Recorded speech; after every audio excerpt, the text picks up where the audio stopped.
మరి ప్రశస్తమైన సమయంలోకి వచ్చి ఉన్నాము. ఈరోజు మనకి వాక్య సందేశాన్ని నాగలింగేష్ పాస్టర్ గారు అందజేస్తారు. సమయాన్ని అయ్యగారికి ఇద్దాము. నాగలింగేష్ పాస్టర్ గారు, వందనాలండి. 6:10 వరకు మీకు సమయం ఉంటుంది. దేవుని వాక్యాన్ని అందిస్తే మేమందరము శ్రద్ధ కలిగి విని మరి దేవుని ఆశీర్వాదములు పొందుకుంటాము. మీకు ఆహ్వానము. వందనాలక్క. ప్రార్థించుకుందాం. పరిశుద్ధ ప్రేమైన దయగల తండ్రి, నాయన మీ నామమునకు వందనాలు. మమ్మల్ని మీరు ప్రేమించి ఇచ్చినటువంటి ఉదయకాల ప్రార్థన బట్టి కృతజ్ఞతలు. నాయన మీరు మాట్లాడండి, మీరు మాత్రమే మాట్లాడండి. వినగల చెవులను, గ్రహింపగల హృదయాలను మీరు మాకు ఇవ్వండి. దయగల దేవా, మీ వాక్యములను గట్టిగా హత్తుకున్న వారమై, నాయన మా జీవితములను సరిదిద్దుకున్న వారమై, మీరు ఏర్పరిచినటువంటి పరలోక రాజ్యం వైపు నాకు నాయన మమ్మల్ని మేము స్థిరపరచుకున్నట్లు సహాయం దయచేయమని, మహిమ మీరు పొందుకొనమని యేసుక్రీస్తు అతి పరిశుద్ధ నామమున అడిగి పొందుకున్నాం మా తండ్రి. ఆమేన్. మంచిది. నాకు ఈ అవకాశాన్ని ఇచ్చినటువంటి ధనరాజ్ పాస్టర్ గారికి, అలాగనే సహకరించినటువంటి దేవరాజ్ అన్న గారికి క్రీస్తునామమున వందనాలు తెలియజేస్తున్నాను. ప్రియమైన దేవుని యందు పెద్దలారా, మీ అందరికీ ప్రభు పేరిట వందనాలు. వాక్యదానంలోకి వెళ్దాం. చరిత్రలు ఇలాంటివి ఏమి లేకుండా ఒక జనరల్గా ఒక మెసేజ్ తీసుకుందాం. జనరల్గా ఒక మెసేజ్. యేసుక్రీస్తు ప్రభుల వారు ఈ లోకంలో జీవించినప్పుడు ఆయన ప్రతి ఒక్కరితోనూ ఒక సంబంధాన్ని, అంటే ఆయన పరిచర్య విధానం చాలా గట్టిగా దృఢంగా ఏర్పాటు చేసుకున్నాడు. ఎవరినైనా దేవుడు పరిచయం చేసుకుంటున్నాడు అంటే అటు శిష్యులుగా ఎంచుకోవడంలో కానీ, లేదంటే ఇంకా స్వస్థపరచడంలో కానీ, ఏదైనా సరే దేవుడు వారి జీవితంలో ప్రవేశిస్తున్నాడు అంటే వెంటనే దేవుడు వారి భవిష్యత్తును చూడగల దేవుడు. భవిష్యత్తులో ఏం జరుగుతుంది? ఎందుకంటే ఈరోజు ఆదాము యొక్క మొదటి రోజుననే ఆదాము ఆ రోజు అలా జీవిస్తే ఏమవుతుంది, 2000 సంవత్సరాల తర్వాత ఏమవుతుంది, లేదా 6000 సంవత్సరాల తర్వాత ఏమవుతుంది అని ఈ రోజుతో పాటు అన్ని చూడగలిగినటువంటి దేవుడు. ఒక్కసారిగా మనం ఈరోజు ఇప్పుడు జీవిస్తా ఉన్నాం. ఇంకొన్ని వేల సంవత్సరాల తర్వాత ఏమవుతుందో ఆ రోజు కూడా దేవుడు చూడగలడు. ఎవరినైనా దేవుడు ఎంచుకుంటున్నాడు అంటే వారి భవిష్యత్ ఏంది? ఇలా జీవిస్తే 2 మార్గాలు ఉంటాయి కదా. ఒక మార్గంలో వెళ్తే ఏ భవిష్యత్తు ఉంటుంది, ఇంకో మార్గంలో వెళ్తే ఏ భవిష్యత్తు ఉంటుంది అనేది రెండు చూడగలిగినటువంటి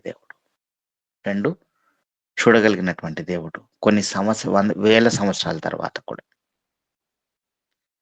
అలాంటి దేవుడు ఎన్నుకున్నటువంటి ఒక వ్యక్తిని పరిచయం చేసుకుందాం. చాలా సందర్భాలు ఉన్నాయి, కానీ ఈ వ్యక్తి గురించి కొన్ని మాత్రమే తీసుకొని చెప్తా ఉన్నా.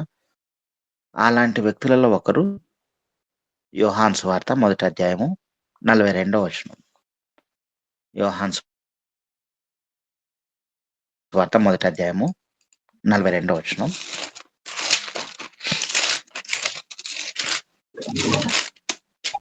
యేసునొద్దకు అతని తోడుకొని వచ్చెను.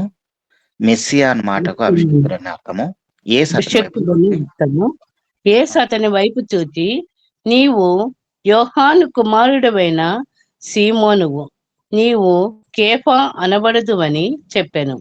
కేఫా అను మాటకు రాయి అని అర్థము. ఆమేన్. ఎవరైనా అంటే తెలిసినదే కదా. కేఫా అంటే ఎవరు? పేతురు. పేతురు గారి గురించి చెప్పుకుంటా ఉన్నాం. యేసుక్రీస్తు ప్రభుల వారు అట్లా బాప్తిస్మం తీసుకొని వస్తానే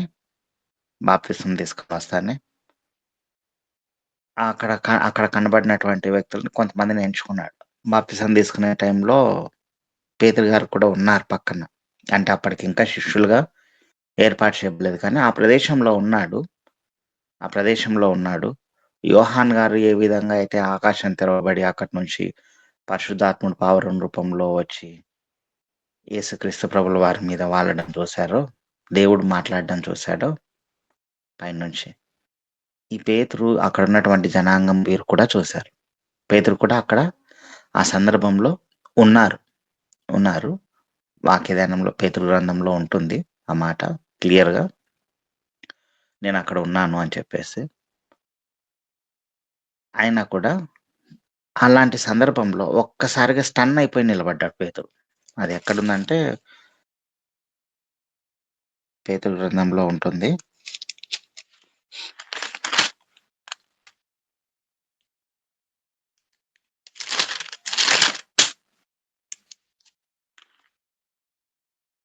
రెండవ పేతురు గ్రంథంలో మొదటి అధ్యాయము 17వ వచనం ఒకసారి చూడండి.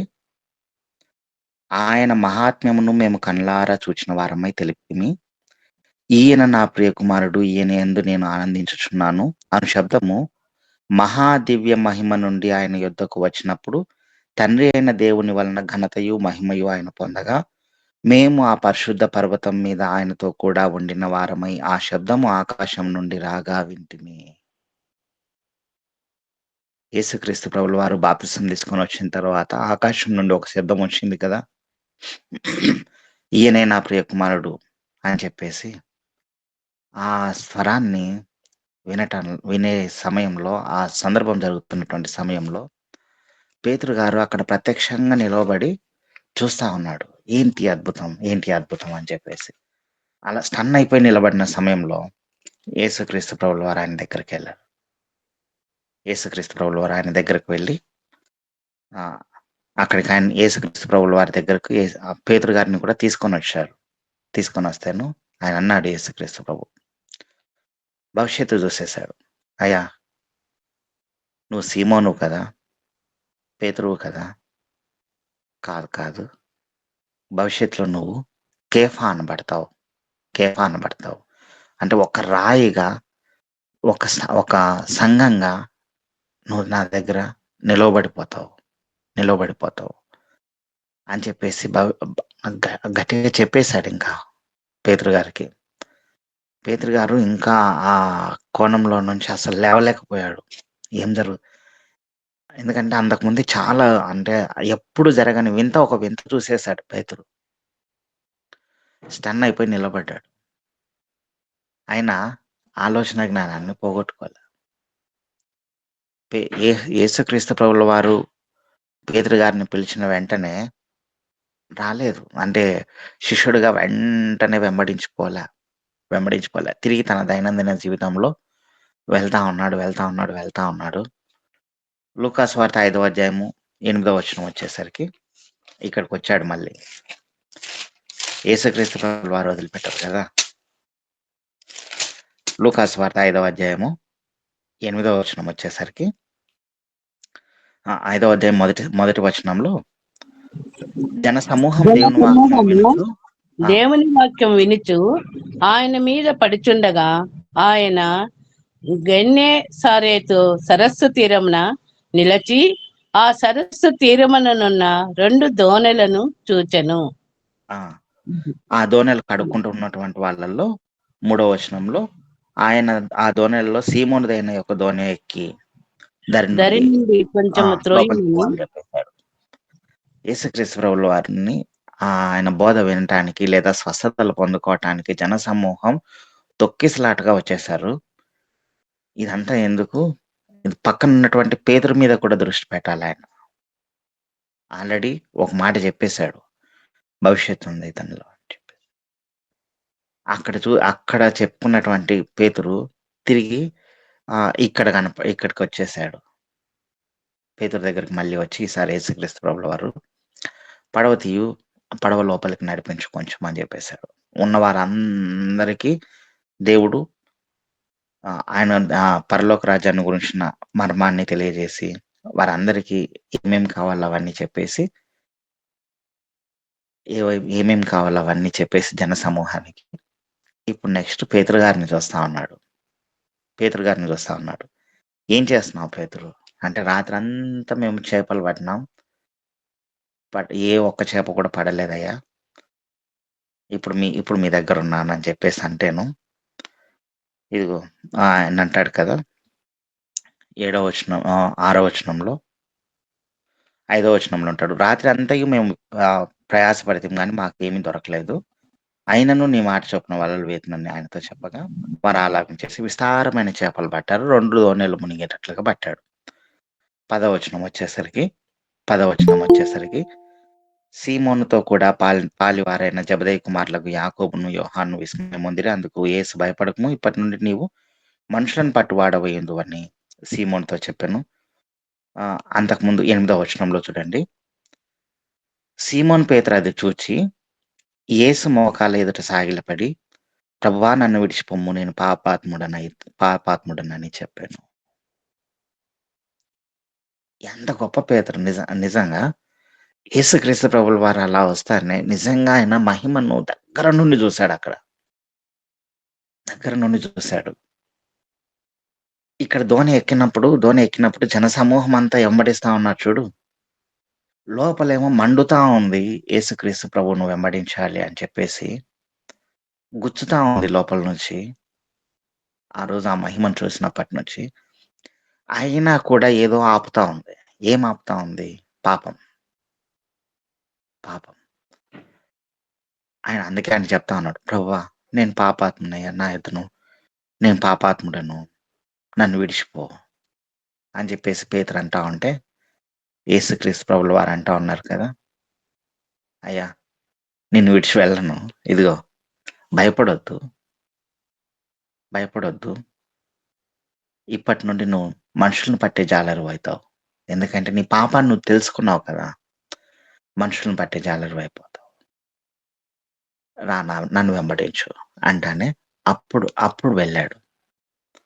అప్పుడు ముందున్నవన్నీ వదిలిపెట్టేసి, అంతకు ముందు కూడా అంటే పిలిచిన వెంటనే కాకుండా ఆలోచించి సమయాన్ని తీసుకొని పరిశుద్ధుడిగా యేసుక్రీస్తు ప్రభుల వారి వెంట ఆయన అప్పుడు నడవడం మొదలుపెట్టాడు పేతురు గారు. ఇలా నడవడం మొదలుపెట్టినటువంటి పేతురు కొన్ని సందర్భాల్లో పడిపోవడం చూసాం. ఎక్కడ?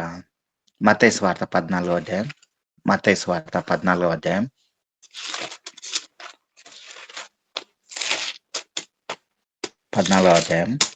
30-31 వచనాలు చూడండి.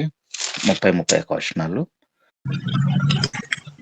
గాలిని చూచి భయపడి మునిగిపోసాగి, ప్రభువా నన్ను రక్షింపమని కేకలు వేశాను. వెంటనే యేసు చెయ్యి చాపి అతన్ని పట్టుకొని, అల్ప విశ్వాసి, ఎందుకు సందేహపడితివని అతనితో చెప్పాను. ఆమె అలా నడిచినటువంటి పేతురు కొంచెం అల్ప విశ్వాసంతో ఉన్నాడు. ఇంకా మధ్యలో చాలా సందర్భాలు ఉన్నాయిలే, కానీ అవన్నీ చెప్పుకుంటూ వస్తే సమయం సరిపోదని చెప్పేసి మెయిన్వి తీస్తాను. అలా నడిచినటువంటి పేతురు కొంచెం అల్ప విశ్వాసంతో ఇంకా ఉన్నాడు. యేసుక్రీస్తు ప్రభుల వారు నీటి మీద నడుచుకుంటూ వస్తా ఉంటే పేతురు గారు చూశారు, చాలా మంది శిష్యులు చూశారు. లోపలేమో ధైర్యం ఉంది, యేసుక్రీస్తు ప్రభుల వారితో పాటు ఆయన నన్ను నడిపించగలడు అనే ధైర్యం. నడవడానికి దిగాడు. యేసుక్రీస్తు ప్రభుల వారిని అడిగారు, ఆయన రమ్మన్నారు, ఈయన దిగారు, నడవడం మొదలు పెట్టాడు. చుట్టూ ఉన్న వాటిని చూశాడు. వెంటనే పడిపోవడం మొదలు పెట్టాడు. యేసుక్రీస్తు ప్రభుల వారు అంటా ఉన్నారు కదా, అల్ప విశ్వాసి, ఎందుకు సందేహపడ్డావు? నేను నిన్ను నడిపించగలను కదా, మనుషులను పట్టే జాలలను చేస్తానని చెప్పేసి నేను చెప్పాను కదా, ఎందుకు సందేహపడ్డావు? వెళ్ళు, నడువు అని చెప్పేసి చేయి పట్టుకొని యేసుక్రీస్తు ప్రభుల వారు నడిపించాడు. చేయి పట్టుకొని నడిపించుకుంటూ వచ్చి దోణిలో కూర్చున్నాడు. ఒక్కసారిగా భయపడ్డారు. గాలి అవన్నీ సద్దుమణిగిపోతున్నాయి. అసలు 32వ వచనంలో ఉంటుంది చూడండి, వారు దోణి ఎక్కినప్పుడు గాలి అణిగెను. అంతటి దోణిలోనున్న వారు వచ్చి నీవు నిజముగా దేవుని కుమారుడవు అని చెప్పి ఆయనకు మ్రొక్కిరి. ఒక్కసారిగా భయపడతా ఉన్నారు. గాలి, తుఫాన్లు ఇవన్నీ అణిగిపోతా ఉన్నాయి. దయ్యాలు సైతం భయపడి పారిపోతున్నాయి అని చెప్పేసి భయపడతా ఉన్నారు. అందులో పేతురు గారు కూడా ఒకరు. ఇది జరిగిన తర్వాత ఇక్కడ స్థిరపరిచాడు. ఇక్కడ కొంచెం ఎప్పటికప్పుడు స్థిరపరచుకుంటూ వస్తున్నాడు దేవుడు. దేవుని ప్రణాళిక ఎంత గొప్పగా ఉందో తీసుకొని వస్తా ఉన్నాం. ఈ తర్వాత ఇంకా కొన్ని సందర్భాలు జరిగిన తర్వాత యేసుక్రీస్తు ప్రభుల వారిని అప్పగించే సమయం ఒకటి వచ్చింది. నేను ఇంకా అప్పగింపబడబోతున్నాను అని చెప్పేసి లూకాసు వార్త 22వ అధ్యాయము 31-32 వచనాలు. లూకాసు వార్త 22వ అధ్యాయము 31-32 వచనాలు. 31-32 వచనాలు. సీమోను, ఇదిగో సాతాను మిమ్మును పట్టి గోధుమల వలె జల్దించుటకు మిమ్మను కోరుకొనెను, కాని మీ నమ్మిక తప్పిపోకుండానట్లు నేను నీ కొరకు వేడుకొంటిని. నీ మనసు తిరిగిన తరువాత నీ సహోదరులను స్థిరపరచుమని చెప్పాను. ఆమేన్. సీమోను, ఈ మాట ఎక్కడ జరుగుతా ఉందంటే, ఇదిగో ఆయన అప్పగింపబడతా ఉన్నాడు అని పస్కా పుల్యన యేసుక్రీస్తు ప్రభుల వారు భోజన పంక్తిలో కూర్చొని మొత్తం అందరికి ఆయన శరీరాన్ని, ద్రాక్షరసాన్ని ఇస్తారు చూడండి. ఆ సందర్భంలో జరుగుతా ఉంది. ఆ సందర్భం జరిగిన తర్వాత ఆయన అప్పగింపబడతా ఉన్నాడు కదా అన్నప్పుడు వీళ్ళు శిష్యుల్లో ఎవరు గొప్ప వాళ్ళు అనే మాట మాట్లాడుకుంటా ఉన్నారు. ఆ సందర్భంలో సీమోను చూస్తాడు. సీమోను, ఇదిగో సాతాను మిమ్మల్ని పట్టి జల్లడబడుతుంది. నీలోని అవిశ్వాసాన్ని కానీ, పాపాన్ని కానీ, ఏదైనా కానీ, సంశయాన్ని కానీ, సందేహాలను కానీ, ఏవైనా సరే జల్లడబడుతుంది. సీమోన్నే కాదు, మనల్ని కూడా జల్లడబడుతుంది సాతాను. జల్లడబట్టడం అంటే తెలుసు కదా, రాళ్ళు అంటే ఈ బియ్యం అన్నిట్లోనూ ఎక్కడైనా కానీ చిన్న చిన్న రాళ్ళు అట్లాంటివి ఉంటే పోవడానికి జల్లడబడతారు బాగా. ఇప్పుడు ఈ కాలంలో బియ్యం జల్లడబట్టడం కంటే ఇల్లు కట్టేటప్పుడు ఇసుక ఉంటుంది కదా, దాన్ని జల్లడబడతా ఉన్నారు. పెద్ద పెద్ద రాళ్ళన్నీ పక్కకు పోయి చిన్న చిన్న నైస్ ఇసుక వచ్చేటట్లు. అలాగన జల్లడ పడుతుంది మిమ్మల్ని. సాతాను గాడు జల్లడ పడతాడు, జాగ్రత్త. అలా జల్లడ పట్టినప్పుడు మీ విశ్వాసం తప్పిపోకుండా ఉండటానికి మీరు నా యందు ఉంచుకున్నారు చూడు, ఆ నమ్మిక తప్పిపోకుండా ఉండడానికి నేను మీకోసం ప్రార్థన చేస్తా ఉన్నా. సపరేట్గా నీ కోసం ప్రార్థన చేస్తా ఉన్నా. ఎందుకు సపరేట్గా పేతురు గారి కోసం చేస్తా ఉన్నాడనే సందర్భాన్ని ఎప్పుడైనా చెప్పుకున్నాం. ఎందుకంటే పేతురు గారికి ఒక ప్రత్యేకమైన స్థానం ఉంది. అందుకోసం అని చెప్పేసి నీ నమ్మిక తప్పిపోకున్నట్లు నేను అదే పనిగా నీ కోసం మరీ ఎక్కువగా నేను ప్రార్థన చేస్తా ఉన్నా. ఇదిగో ఇదంతా అయిపోయి 32వ వచనం, నీ నమ్మిక తప్పిపోకున్నట్లు నేను నీ కొరకు వేడుకుంటుని, నీ మనసు తిరిగిన తర్వాత నీ సహోదరులను స్థిరపరచమని చెప్పాను. ఇదంతా అయిపోయిన తర్వాత నువ్వు స్థిరపడతావు కదా, అప్పుడు నీ సహోదరులను కూడా స్థిరపరచు అని చెప్పేసి యేసుక్రీస్తు ప్రభువు వారు పేతురు గారి గురించి ప్రార్థన చేసి ఆయన చెప్పాడు. పేతురు గారితోనే చెప్పాడు, అయ్యా నువ్వు మాత్రమే కాదు, వాళ్ళని కూడా స్థిరపరచు అని చెప్పేసి ఇలా చెప్పిన తర్వాత యేసుక్రీస్తు ప్రభుల వారిని ఇంకా అప్పగించడానికి కొంచెం సమయం, కొంచెం సమయం ఉన్నప్పుడు ఆయన యేసుక్రీస్తు ప్రభుల వారు వీళ్ళ దగ్గరికి వెళ్ళారు, శిష్యుల దగ్గరకు. మత్తయి సువార్త 26వ అధ్యాయం, అంటే పేతురు గారి దగ్గరకు అనుకోండి. మత్తయి సువార్త 26వ అధ్యాయం 40-41 వచనాలు చూడండి. 40-41 వచనాలు. 40-41 వచనాలు. ఆయన మరలా శిష్యుల యొద్దకు వచ్చి ఆయన మరలా వారిని శిష్యుల నిద్రించుట యొద్దకు చూచి, వచ్చి ఆ, వారు నిద్రించుట చూచి, ఒక గడి అయినను నాతో కూడా మేల్కొని ఉండలేరా? ఆ, మీరు శోధనలో ప్రవేశించకుండానట్లు మెలకువగా ఉండి ప్రార్థన చేయుడి. ఆత్మ సిద్ధమే కాని శరీరము బలహీనమని పేతురుతో చెప్పి. ఆ. ఆమేన్. ఎందుకు చెప్పాడు పేతురుతో? ఎందుకు చెప్పాడు? ఆత్మ సిద్ధమే కానీ శరీరం బలహీనంగా ఉంది. శరీరం బలహీనంగా ఉంది. దీన్ని కూడా నువ్వు స్థిరపరచుకొని నా కోసం ప్రార్థించు నాయనా, నా కోసం ప్రార్థించండి అని సపరేట్‌గా మళ్ళీ పేతురు గారికి చెప్తా ఉన్నాడు యేసుక్రీస్తు ప్రభుల వారు. సపరేట్‌గా చెప్తా ఉన్నాడు. వచ్చి, అయ్యా నా కోసం ప్రార్థన చేయండి. అలసిపోతా ఉన్నారు, పడుకుంటా ఉన్నారు, నిద్రపోతా ఉన్నారు. 1 కాదు, 2 కాదు, మూడోసారి కూడా వచ్చేసి అలానే చెప్పాడు. ఇంక నిద్రపోయారు. ఇంక అలసట తీర్చుకోండి. నేను అప్పగింపబడే సమయం వచ్చేసింది అని చెప్పేసి అక్కడి నుంచి పక్కకొచ్చేసారు. ఆయన మరలా శిష్యుల యొద్దకొచ్చి నిద్రించుట చూచి, ఒక్క గడి అయినా నా కోసం మేలుకొని ప్రార్థన చేయి పేతురు. ఒక్క గడి అయినా నా కోసం మేలుకొని ప్రార్థన చేయి. శోధనలో ప్రవేశించకున్నట్లు ప్రార్థన చేయండి. మీ ఆత్మలు సిద్ధంగానే ఉన్నాయి. ఎస్పెషల్లీ పేతురు, నీ ఆత్మ సిద్ధంగానే ఉంది. కానీ శరీరం బలహీనంగా ఉంది. దాన్ని బలంగా చేసుకొని ప్రార్థించు అని చెప్పేసి చెప్పాడు. అక్కడ వీలు పడలేదు వాళ్ళకి. ఆ బలం తెచ్చుకోలేకపోయారు. ప్రార్థించలేకపోయారు. ఓకే. ఇక్కడ ఎంత బలహీనంగా ఉన్నా కూడా బలపరచడానికే దేవుడు ప్రయత్నం చేస్తా ఉన్నాడు. ఆల్రెడీ పడిపోతా ఉన్నాడు అని చెప్పేసి తెలుసు. కానీ అయ్యా నీ కోసం మాత్రం సపరేట్‌గా నేను ప్రార్థన చేస్తా ఉన్నా. నువ్వు మాత్రం నీతో పాటుగా నువ్వు స్థిరపడినప్పుడు, నువ్వు తిరిగి నా దగ్గరకొస్తావు చూడు. అప్పుడు ఇదిగో మిగిలిన సహోదరులను కూడా స్థిరపరచు అని ఒక బలాన్ని చెప్పొచ్చాడు.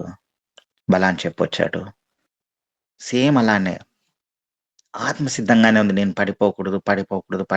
యేసుక్రీస్తు ప్రభుతో పాటు నేను ఉండాలి అని చెప్పేసి బాగా గట్టిగా నిలబడతా ఉన్నావు ఆత్మపరంగా. కానీ శరీరం అంటే ఆరోగ్య విషయంలో కావచ్చు, ఏదైనా కావచ్చు, అంటే గట్టిగా నిలవబడి ప్రార్థించే ఆ శరీరం నిద్ర, ఆహారాలు మానుకొని చేయాల్సి వస్తుంది కదా! వాటి విషయంలో పడిపోతా ఉన్నావేమో పేతురు. ప్రార్థించు. ఇంకొక గడి అయినా నా కోసం ప్రార్థించు అని చెప్పేసి ఇలా చెప్పుకుంటూ వస్తా ఉన్నాడు. ఓకే.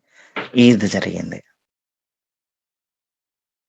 ఇప్పుడు పేతురు గారి దగ్గరకు ఇప్పుడు ఒకసారి వస్తా ఉన్నాడు. యేసుక్రీస్తు ప్రభుల వారు. లూకాసు వార్త 22వ అధ్యాయము. లూకాసు వార్త 22వ అధ్యాయము 61వ వచనం ఒకసారి చూడండి.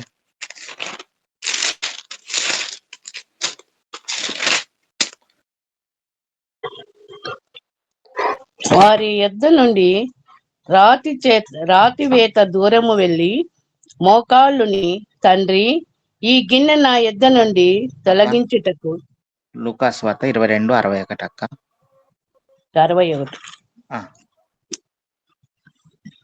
అప్పుడు ప్రభువు తిరిగి పేతురు వైపు చూచెను గనుక పేతురు, నేడు కోడి కూయక మునుపు నీవు ముమ్మారు నన్ను ఎరుగునందువని ప్రభు తనతో చెప్పిన మాట జ్ఞాపకం చేసుకొని వెలుపలకు పోయి సంతాపపడి ఏడ్చెను. ఆమేన్. ఇన్ని సార్లలో పేతురు గారి దగ్గరకు వచ్చినటువంటి దేవుడు ప్రతిసారి బలపరుచుకుంటూ ఏదో ఒకటి మాట్లాడుకుంటూ వచ్చాడండి. ప్రతి చోట పేతురు గారితో అయ్యా ఫస్ట్ నువ్వు నిలబడి వాళ్ళని నిలబెట్టు, శరీరాన్ని కొంచెం బలం తెచ్చుకో. ఇదిగో నువ్వు మనుషులను బట్టి జాలరు అవుతావు, ఇదిగో నువ్వు రాయి అవుతావు. నీ మీద సంఘాన్ని కడతాను నేను. నువ్వు చాలా నువ్వు నా సంఘం అంతట్లో గొప్పవాడివి నువ్వు. ఇదిగో చాలా గొప్పగా నేను ఊహించుకుంటున్నా, అంటే నీ భవిష్యత్తు చాలా గొప్పగా ఉంది, దాన్ని నిర్లక్ష్యం చేసుకోవద్దని చెప్పుకుంటూ వచ్చినటువంటి దేవుడు ఆఖరికి నీ కోసం నేను ప్రత్యేకించి ప్రార్థన చేస్తున్నాను అంటూ చెప్పినటువంటి దేవుడు ఈ సందర్భం వచ్చేసరికి అప్పుడు ప్రభువు తిరిగి పేతురు వైపు చూచెను. అసలు ఒక్క మాట లేదండి యేసుక్రీస్తు ప్రభుల వారి నోట, సింగిల్ వర్డ్ కూడా లేదు.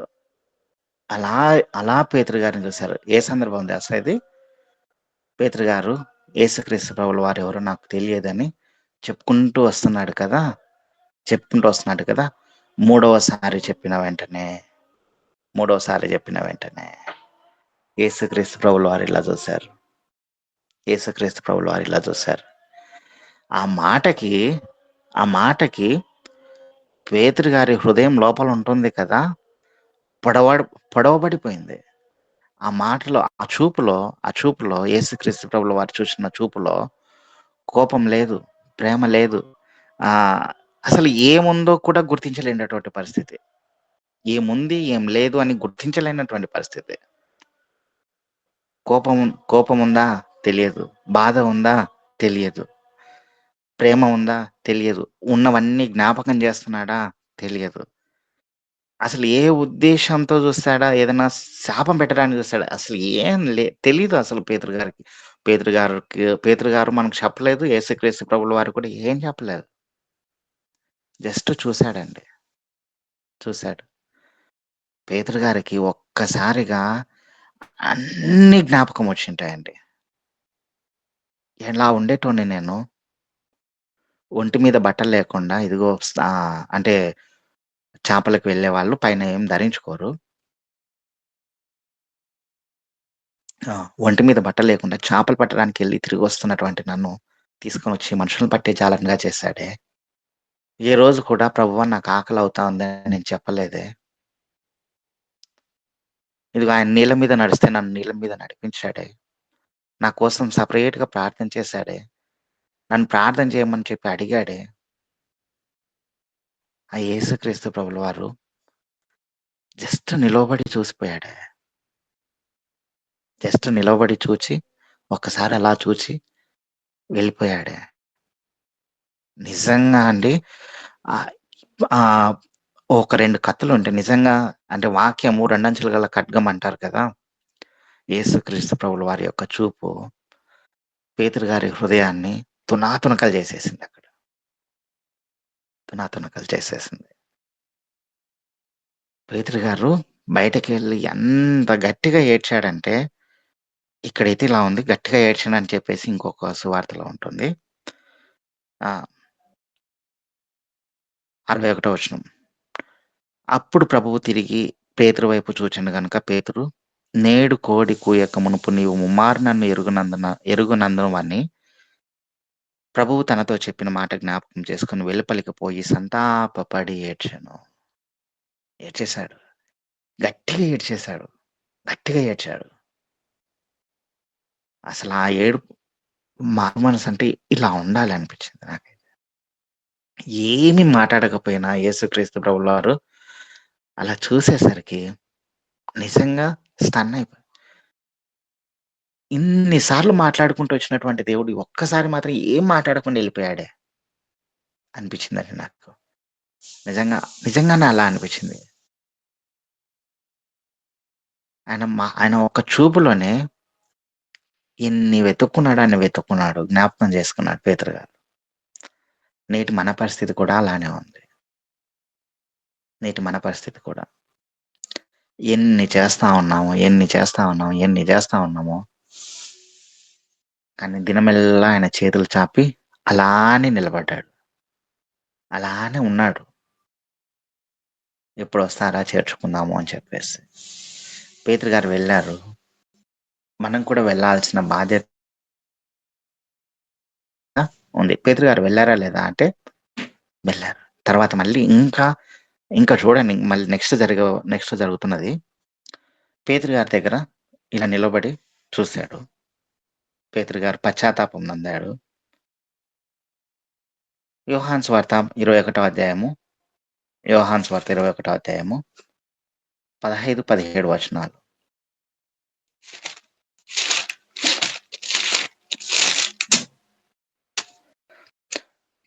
వారు భోజనం చేసిన తర్వాత యేసు సీమోను పేతురును చూచి, యోహాను కుమారుడవైన సీమోను, వీరికంటే నీవు నన్ను ఎక్కువగా ప్రేమించుతున్నావా అని అడగగా,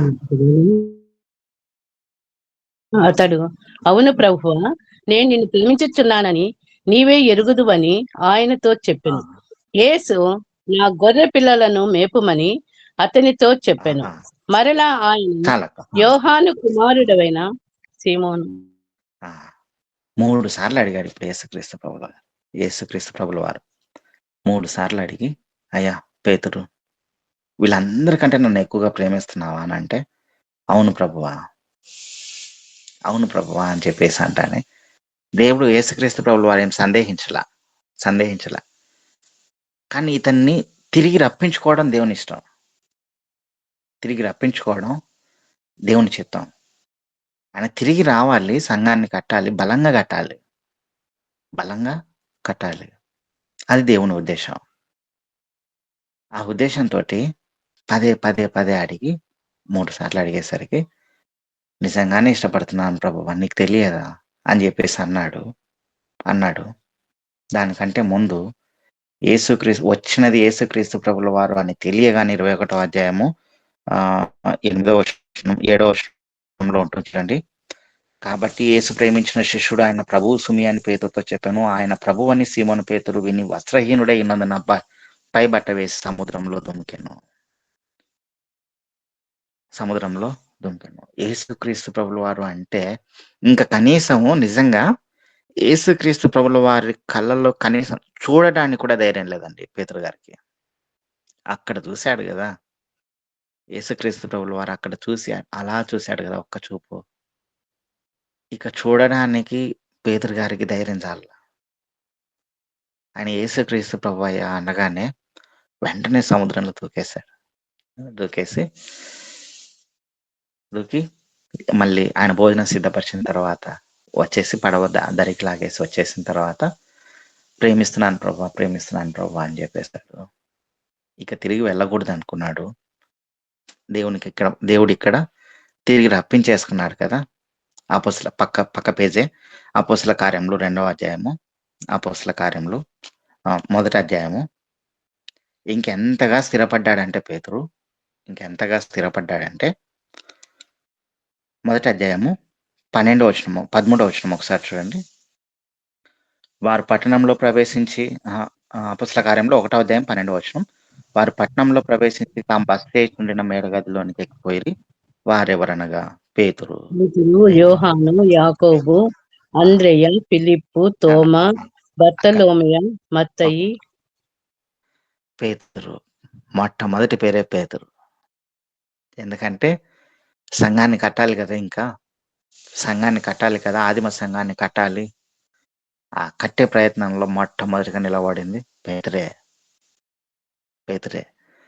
ఇదిగో మాట ఇచ్చాను, అక్కడ పడిపోయాను, తిరిగి దేవుడు పట్టుకున్నాడు, తిరిగి లేచాను, తిరిగి పడిపోయాను, మళ్ళీ చేపలు పడ్డానికి పోయాను, మళ్ళీ దేవుడు పట్టుకున్నాడు, తిరిగి లేపాడు.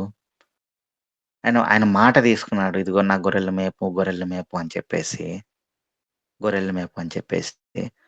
ఇదిగో ఇప్పుడు నేను ఆ గొర్రెలు మేపడానికి సిద్ధమయ్యాను దేవునికి మాట ఇచ్చి అని చెప్పేసి ఒకే అభిప్రాయం కలిగి ఏక మనస్సుతో ఎడతెగకుండా ప్రార్థన చేయడం మొదలు పెట్టారండి. పేతురు గారితో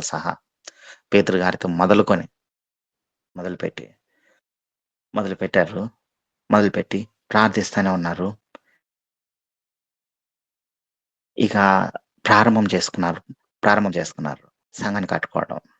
ఎంతగా అంటే అపోస్తల కార్యములు 2వ అధ్యాయం 14వ వచనం ఒకసారి చూడండి. రెండవ అధ్యాయం 14వ వచనం. అందరూ సైలెంట్ గా ఉన్నా కూడా జనాలు వచ్చినటువంటి జనాంగం అంతా ఏదేదో ఊహించుకొని ఏదేదో చేస్తా ఉన్నారు, వీళ్ళు మత్తుతో నింపబడి ఉన్నారు, ఏదో తిక్క మాట్లాడుతా ఉన్నారు అని చెప్పేసి జనాలందరూ, అంటే వాళ్ళందరూ పరిశుద్ధాత్మ ప్రేరేపణతో మాట్లాడుతూ ఉంటే కొంతమంది ఏమి మద్యంతో నింపబడి ఉన్నారు వీళ్ళందరూ అని చెప్పేసి అనుకుంటా ఉన్నారు అక్కడ వాళ్ళు. అయితే పేతురు ధైర్యంగా లేచి ఎప్పుడు ప్రసంగించని వ్యక్తి, ఎందుకంటే పామరుడు 14వ వచనం చూడండి. 14వ వచనం. అయితే పేతురు ఆ 11 కూడా లేచి నిలచి బిగ్గరగా వారితో ఇట్లా, నేను యూదియా మనుషులారా, యెరూషలేములో కాపురమున్న సమస్త జనులారా, ఇది మీకు తెలియగాక, చెవియొగ్గి నా మాటలు వినుడి. పేతురు గారు అంతమంది వ్యతిరేకిస్తున్నటువంటి జనాంగం ఉన్నారు, స్వీకరించే జనాంగం ఉన్నారు, ఏది జరుగుతా ఉందో తెలియనటువంటి జనాంగం, అటువంటి వారి మధ్య మొట్టమొదటిగా ఇంకా సువార్తను ప్రకటించడం మొదలు పెట్టాడు.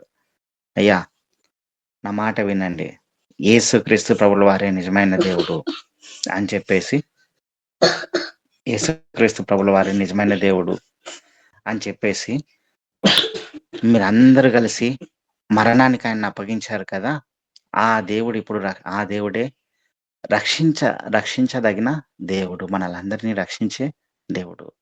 ఆయన ఏదో చనిపోయాడు అనుకుంటున్నారు, కానీ మరణం ఆయనను బంధించి ఉంచుట అసాధ్యం. ఈ మాటలన్నీ చెప్పుకుంటూ వస్తా ఉన్నాడు. రెండవ అధ్యాయం 37వ వచనం వచ్చేసరికి, రెండవ అధ్యాయం 37వ వచనం ఒకసారి చూడండి. 37వ వచనం. వారు ఈ మాట విని హృదయంలో నొచ్చుకొని, సహోదరులారా, మేమేమి చేతుమని పేతురును కడమ అపోస్తలులను అడుగగా, ఆమేన్. వారు ఈ మాట విని హృదయంలో నొచ్చుకొనికి పుట్టినోటు ఉంది కదా, కింద చూడండి. హృదయంలో పొడవబడి యేసుక్రీస్తు ప్రభుల వారి చూపుతో పేతురు గారి హృదయంలో పొడవబడింది. ఆ చూపు, యేసుక్రీస్తు ప్రభుల వారి చూపు పేతురు గారి హృదయాన్ని చీల్చేసింది. పేతురు గారు ఇప్పుడు ఎలా తయారయ్యారో తెలుసా? ఆయన మాట్లాడితే ఆ మాటలు జనాల హృదయాలను, అక్కడ ఉన్నటువంటి హృదయాలను పొడి చేస్తా ఉంది. ఆ మాట అంత ఉన్నతంగా ఇప్పుడు వచ్చేసాడు.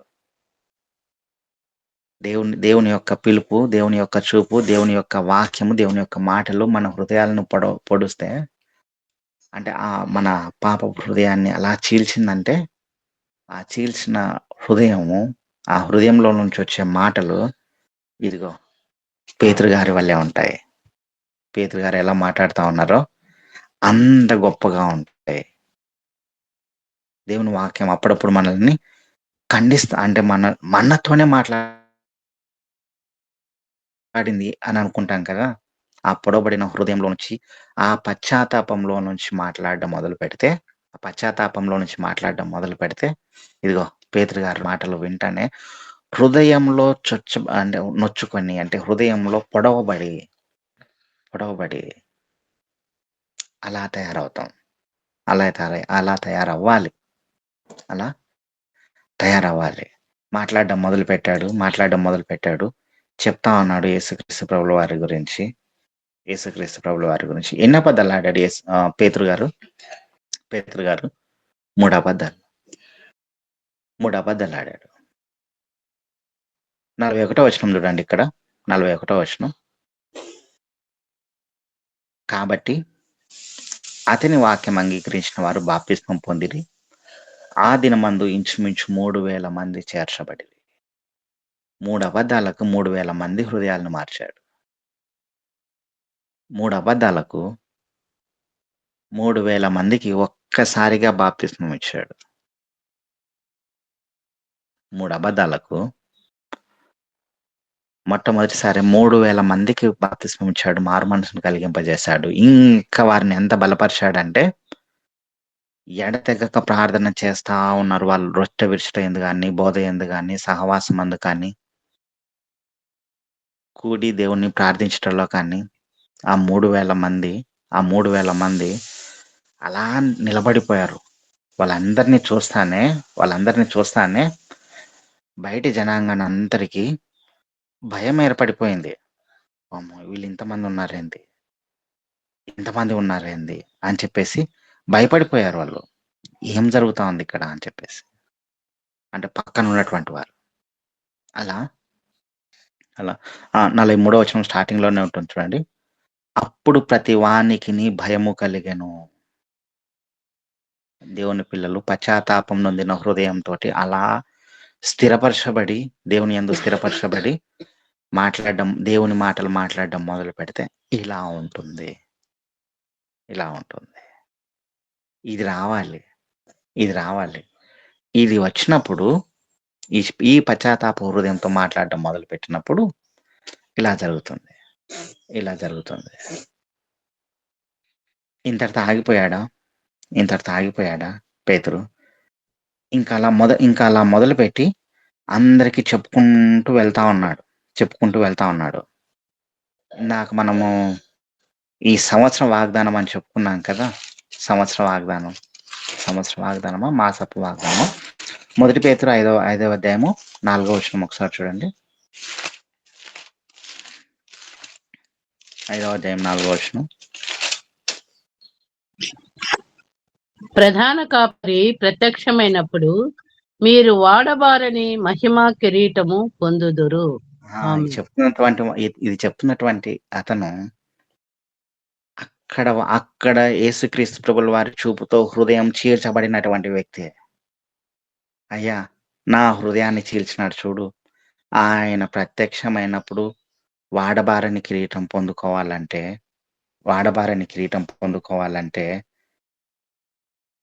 మీరు ఇది చేయాలి. ఆయన ప్రత్యక్షం వాడబారని మహిమ కిరీటం పొందుకోవాలంటే మీరు జాగ్రత్తగా ఉండాలి.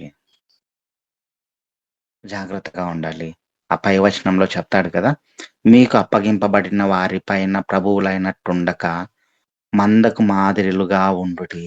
అంటే వాళ్ళకి మీరే దేవుడుగా ఉన్నట్టు ఉండక, మీకు ఎవరైతే అప్పగింపబడ్డారో అది సంఘం కావచ్చు, కుటుంబం కావచ్చు, సమాజం కావచ్చు, ఎవరైతే మీకు అప్పగింపబడ్డారో వారికి మీరు దేవుడు అన్నట్టుగా ఉండొద్దండి. ఇదిగో నేను ఇది చేస్తే కదా వీళ్ళు కూడా ఇది చేస్తారనేటట్టు ఉండండి. అప్పుడు వాడబారని మహిమ కిరీటాన్ని పొందుకుంటాం. మాదిరిగా ఉండండి. వారికి మీరు దేవుడుగానో ప్రభువుగానో ఉండొద్దండి. ఈ మాట చెప్పింది పేతురే.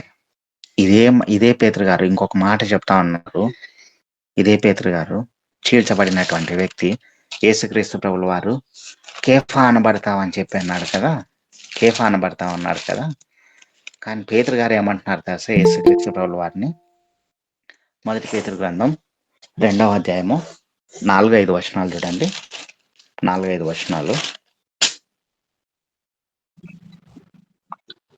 మనుషుల చేత విసర్జింపబడినను దేవుని దృష్టికి ఏర్పరచబడినదియు అమూల్యమును సజీవమునునైన రాయి యొగు ప్రభువునద్దకు వచ్చిన వారై. ఆమేన్. నన్నైతే ఆయన కేఫా అన్నాడు, నేను రాయి అన్నాడు. ఆ రాయి ఏ రాయో కాదు, సజీవమైన రాయి. ఈ లోకంలో ఉంది కదా రాయి, అది పెరుగుతుందో పెరగదో మనకు తెలియదు, కానీ సజీవమైన రాయి ఉంది కదా. ఆ రాయి అంచెలంచెలుగా పెరుగుతూ పోతూ ఉంటుంది. అదే యేసుక్రీస్తు ప్రభుల వారు. ఆ రాయి యొద్దకు రండి, సజీవమైన రాయి దగ్గరకు రండి. వచ్చి మీరెలా తయారు కావాలంటే 5వ వచనం చూడండి. యేసుక్రీస్తు ద్వారా దేవునికి అనుకూలములకు ఆత్మ సంబంధమైన బలులను అర్పించుటకు ప్రధాన యాజకులుగా ఉన్నట్లు మీరును మీరును సజీవమైన రాళ్ళ వల్లే ఉండి ఆత్మ సంబంధమైన మందిరంగా కట్టబడుచున్నారు. ఇలా రావాలి మీరు. సజీవమైన రాళ్ళ వల్లే ఉండి ఆత్మ సంబంధమైన మందిరాన్ని కడదాం. ఆత్మ సంబంధమైన మందిరాన్ని కట్టండి. ఇది చెప్తా ఉన్నాడు పేతురు గారు. 3 అబద్ధాలు ఆడాడు, 3000 మందిని మార్చాడు. సజీవమైన రాళ్ళ వల్లే ఉందాం, ఇంకా అనేకులను కడదాం, అనేకులకు మాదిరికరంగా ఉందాం. ఇదంతా దేని వల్ల సాధ్యమైందంటే యేసుక్రీస్తు ప్రభుల వారు ఒక చూపు చూశారు చూడండి. ఆ చూపులో పొడవబడ్డాడండి నిజంగా. ఆ పొడవబడిన చూపు మనల్ని కూడా పొడిచేయాలి. ఆ చూపుతోనే మనం అందరం మారుమనసు పొందాలి. దేవుడు మనందరినీ దీవించును గాక. ఈ కొద్ది వాక్యంను దేవుడు ఆశీర్వదించును గాక. ఆమేన్. ఆమేన్ ఆమేన్. ప్రధాన కాపరిగా నీవు నాకై ప్రత్యక్షమగు ఆ గడియలో నీవు నన్ను మరువాని దేవా, నీవు నన్ను మరువాని దేవా, నీవేన మంచి కాపరివి, నీవేన మంచి కాపరివి, నీవేన మంచి కాపరివి, నీవేన మంచి కాపరివి. ఓ ప్రభువా, ఓ ప్రభువా, ఓ ప్రభువా, నీవేన మంచి కాపరివి, నీవేన మంచి కాపరివి. పేతురు మొదటిసారి ప్రభుల వారితో ఉన్నప్పుడు ఈయనే నా ప్రియ కుమారుడు అని దివ్య మహిమ నుండి స్వరము పలుకగా విన్నవాడు. అది మొదలు అయితే అంతము ఎలా ఉంటుందో ప్రభుల వారికి తెలుసు. ఎన్నిసార్లు పడిపోతాడో, మనము ఎన్నిసార్లు పడిపోయామో, నీ పరిస్థితి నా పరిస్థితి ఎలా ఉండేనో పేతురు మనకందరికీ గుర్తుగా ఉన్నాడు కదా. అయితే గొప్ప పరిచర్య చేసి వాడబారని మహిమా కిరీటం పొందుకున్న పేతురు మాదిరిగా మనం కూడా గొప్ప పరిచర్య కాకపోయినా మన తరములో వారికి ప్రభుల వారిని గురించి సాక్ష్యం ఇచ్చుటకు పేతురు ఎన్నిసార్లు పడిపోయినా నీతిమంతుడు 7 మారులు పడిపోతాడు, అయినను తిరిగి లేచి నిలబడతాడు. గొప్ప పరిచారకునిగా మిగిలిపోతాడు. మంచి పేతురు గారి జీవితము కళ్ళకు కట్టినట్టుగా మన ముందుంచిన ఆవిష్కరించిన పాస్టర్ నాగలింగేష్ గారికి హృదయపూర్వకమైన ధన్యవాదాలు తెలియజేసుకుంటున్నాను. గాడ్ బ్లెస్ యూ అండి పాస్టర్ గారు. వందనాలండి. రండి, ఇప్పుడు యాకోబు గారు చిన్న ప్రార్థన చేస్తారు. పాస్టర్ యాకోబు గారు మార్కాపురం నుండి. ప్రార్థించుకుందాం. కృపమయుడా, సర్వోన్నతుడానికి వందనాలు తండ్రి. ఉదయకాల సమయంలో నైనా చక్కటి సందేశాన్ని నీ దాసుడు నైనా నాగలింగేశ్ అన్న ద్వారా మాకు వినిపింప చేసిన విధానాన్ని బట్టి వందనాలు తండ్రి. మరి పేతురు గురించి చాలా నైనా మరి శ్రేష్టమైన మాటలను ఈ ఉదయం మేము విని ఉన్నాం ప్రభా. నైనా మరి మా జీవితాలు కూడా మరి ఆ విధంగా ప్రభా మరి నీ సన్నిధిలో అభివృద్ధి పొందుటకు కృప అనుగ్రహించండి. చేరువచ్చిన వీళ్ళందరినీ జ్ఞాపకం చేసుకుంటాం నమ్ముచు వేస్తున్నాను, ప్రార్థన చేస్తున్నాం తండ్రి. ఆమె ఆమేన్. ఆమేన్. ఆమేన్ ఆమేన్. చక్కగా ప్రార్థించి క్లుప్తముగా ప్రార్థించిన పాస్టర్ యాకోబ్ గారికి వందనాలండి. వందనాలు అయ్యగారు, వందనాలు. వందనాలండి. God bless you. మీ పాపకి ఎలా ఉందండి? ప్రదర్శనకి ఎలా ఉంది? అయ్యగారు పర్వాలేదు, తగ్గింది జ్వరము. పాపకు తగ్గిన తర్వాత మళ్ళీ పాశ్రమ గారికి వచ్చింది. అయ్యా తర్వాత పాశ్రమ గారికి కూడా తగ్గింది, ఇప్పుడు బానే ఉంది. అయ్యా అయ్యా సీజన్ ఎలాగుంది? అవునవును అయ్యగారు. సీజన్ ఎలాగుంది? వైరల్ ఫీవర్స్ మా కోసం చాలా ప్రార్థించిన మీ అందరికీ హృదయపూర్వకమైన వందనాలు అండి అయ్యగారు. నీరు కాచిన నీరే తీసుకోండి. అవును పాపకి అయ్యగారు. దేవునికి స్తోత్రం కలుగును గాక. ప్రభు నేర్పిన ప్రార్థనతో ఈ సభ ముగించుకున్నామండి. ప్రభు నేర్పిన ప్రార్థన.